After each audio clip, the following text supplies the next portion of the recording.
नमस्कार। आज हम एक दिलचस्प स्रोत पर बात कर रहे हैं, क्वांटम आकर्षण का नियम। ये नाम थोड़ा अलग है ना? सामान्य आकर्षण के नियम से हटकर ये क्वांटम चेतना पर आधारित है। मतलब हर चीज को ऊर्जा के तौर पर देखना। हाँ बिल्कुल, और ये पारंपरिक सोच को आप कह सकते हैं चुनौती देता है। सिर्फ चीजों को आकर्षित करने की इच्छा रखना वो काफी नहीं है। ये स्रोत एक तरह के आपसी सहज खिंचाव की बात करता है। हाँ, ये सोचने का एक नया तरीका लगता है, आपसी खिंचाव। बिल्कुल। और देखिए, स्रोत का जो मूल तर्क है वो ये कि हम सिर्फ पदार्थ यानी मैटर नहीं है, हम पदार्थ और ऊर्जा एनर्जी दोनों हैं। अब रोजमर्रा की भौतिकी तो पदार्थ पर लागू होती है। हाँ, जैसे ये मेज, ये कुर्सी। सही, लेकिन क्वांटम भौतिकी वो ऊर्जा के स्तर पर काम करती है, और स्रोत के हिसाब से असली खेल वही है। देखिए, हर पदार्थ अणु से बना है, मॉलिक्यूल से, और अणु परमाणु से, एटम से।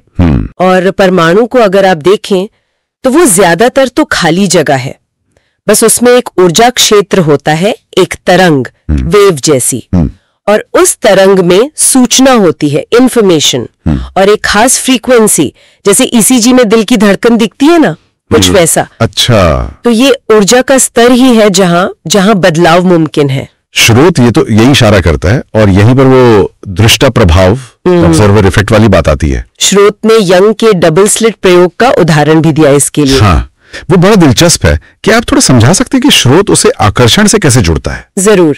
देखिए, जैसे प्रयोग में वैज्ञानिक के देखने पर, ऑब्जर्व करने पर ऊर्जा की तरंग कण बन जाती है, पार्टिकल बन जाती है, वैसे ही स्रोत कहता है कि हमारा ध्यान, हमारी चेतना जो दृष्टा है, यानी हम, वो संभावनाओं की ऊर्जा को असलियत में, मतलब पदार्थ में बदल सकती है। स्रोत दृष्टा को पुरुष कहता है, मतलब क्रिएटर, और ऊर्जा को प्रकृति यानी रॉ मटेरियल। अच्छा, पुरुष और प्रकृति। हाँ, प्रकृति में सब कुछ है, सारी संभावनाएं, लेकिन उसे एक रूप देने के लिए पुरुष यानी क्रिएटर की जरूरत है। तो ये सिर्फ सोचना नहीं है कि मैं पैसा आकर्षित कर रहा हूं। नहीं, ये उससे कहीं गहरा लगता है। बिल्कुल, ये एक सक्रिय भागीदारी है ऊर्जा के साथ।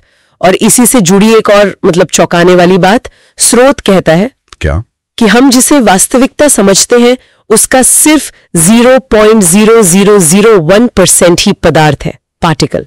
बाकी 99.9999% ऊर्जा है, एनर्जी। क्या कह रही है? 99.9999% ऊर्जा। तब तो सवाल ये उठता है कि हम अपना ध्यान कहां लगाएं, उस छोटे से 0.0001% पदार्थ पर जो शायद दूसरों का बनाया हुआ है, या उस विशाल 99.99% ऊर्जा पर जिसका कोई मालिक नहीं? ठीक यही सवाल स्रोत उठाता है। दूसरों के बनाई चीजों यानी कृति के पीछे भागने से बेहतर है कि हम उस मूल ऊर्जा प्रकृति से जुड़े। और इसका तरीका स्रोत सुझाता है दूसरों के जीवन में मूल्य, वैल्यू जोड़कर। जैसे वो सचिन तेंदुलकर के कोच का उदाहरण दिया है। कोच ने खुद रन नहीं बनाए, पर सचिन के हुनर को तराशा, उन्हें मूल्य दिया। तो दूसरों को मूल्य देकर, उनकी क्षमता बढ़ाकर हम वो पा सकते हैं जो हमें चाहिए, एक तरह का आदान प्रदान। ये दिलचस्प है। और ये मूल्य देने की क्षमता हमारी अपनी सेल्फ वर्थ से जुड़ी है, आत्म मूल्य से। स्रोत में वो लोहे के टुकड़े वाला उदाहरण भी है। हाँ, वो बिल्कुल सटीक है। कबाड़ी के लिए वो 2 रुपए का है, फैक्ट्री वाले के लिए 20 रुपए का, चाकू बनाने वाले के लिए शायद 1500 का, और रोलेक्स बनाने वाला उसी लोहे से शायद करोड़ों बना ले। लोहा वही है, पर हर दृष्टा का नजरिया, उसका आत्ममूल्य, उसकी सेल्फ वर्थ अलग है, और यही फर्क डालता है। स्रोत इसी सेल्फ वर्थ को दृष्टा प्रभाव से जोड़ता है। जिसकी सेल्फ वर्थ जितनी ज्यादा, वो उतना ही शक्तिशाली दृष्टा, मतलब वो उतनी ही बड़ी चीजें ऊर्जा से पदार्थ में बदल सकता है। स्रोत का तर्क तो यही है। इसलिए अगर कोई चीज आकर्षित नहीं हो रही, तो समस्या शायद उस चीज में नहीं, हमारे अपने आत्ममूल्य में हो सकती है। और इसे बढ़ाने के लिए क्या करना है? स्रोत कहता है अतीत के भावनात्मक घावों को भरना, माफ करना ये जरूरी है।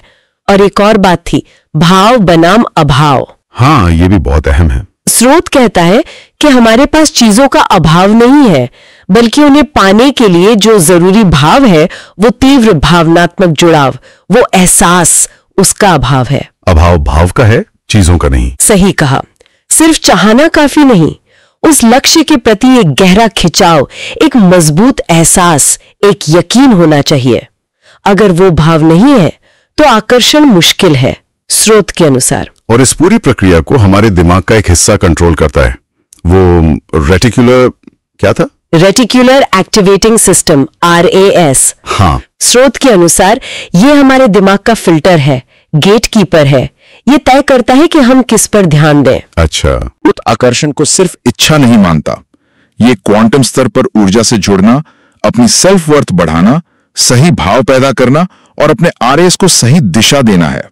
बिल्कुल, यही सार है।